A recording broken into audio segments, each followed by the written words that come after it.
India hard hitter batter Abhishek Sharma ইন্ডিয়ার গুরুত্বপূর্ণ ম্যাচে আগামীকাল ইন্ডিয়ার গুরুত্বপূর্ণ ম্যাচে কি অভিষেক শর্মাকে স্কোয়াডে রাখবে ইন্ডিয়ার team management? Bharat Pakistan match কিন্তু বিশ্বকাপের সবচেয়ে গুরুত্বপূর্ণ হাই ভোল্টেজ ম্যাচ। এটা ক্রিকেট বিশ্ব সবাই জানে। ভারত পাকিস্তান ম্যাচ মানে গুরুত্বপূর্ণ হাই ভোল্টেজ ম্যাচ। সেই গুরুত্বপূর্ণ ইন্ডিয়ার ম্যাচে কি অভিষেক শর্মাকে ইন্ডিয়ার টিম ম্যানেজমেন্ট স্কোয়াডে রাখবে? 11 সদস্যের ভিতরে কি রাখবে অভিষেক শর্মাকে? অভিষেক শর্মার ইদানিং পারফরমেন্স কিন্তু খুবই খারাপ যাচ্ছে। আমরা যদি দেখি ইন্ডিয়ার আগের ম্যাচে নামিবিয়ার সাথে, সেই ম্যাচে কিন্তু ইন্ডিয়ার টিম ম্যানেজমেন্ট অভিষেক শর্মাকে 11 সদস্যের স্কোয়াডে রাখেনি। অভিষেক শর্মার বদলে উইকেট কিপার সানজু স্যামসনকে দলের সুযোগ দেওয়া হয়েছে।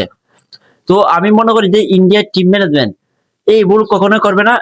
গুরুত্বপূর্ণ ম্যাচে পাকিস্তানের সাথে গুরুত্বপূর্ণ ম্যাচে অভিষেক শর্মাকে দলের বাইরে রাখবে না। আমি যতটুকু জানি যে অভিষেক শর্মাকে অবশ্যই ইন্ডিয়া টিম ম্যানেজমেন্ট সুযোগ দিবে পাকিস্তানের সাথে গুরুত্বপূর্ণ ম্যাচে, যাতে অভিষেক শর্মা খেলতে পারে। আপনারা সবাই জানেন যে একজন হার্ড হিটার ব্যাটার কিন্তু অভিষেক শর্মা। সে যদি একবার দাঁড়ায় পড়ে তাহলে পাকিস্তানের বোলারদের একাই সে দিয়ে দিবে একবারে। তো আমি মনে করি যে অভিষেক শর্মা স্কোয়াডে আগামীকাল থাকবে। তো আপনাদের মতামত কি অবশ্যই বলে যাবেন।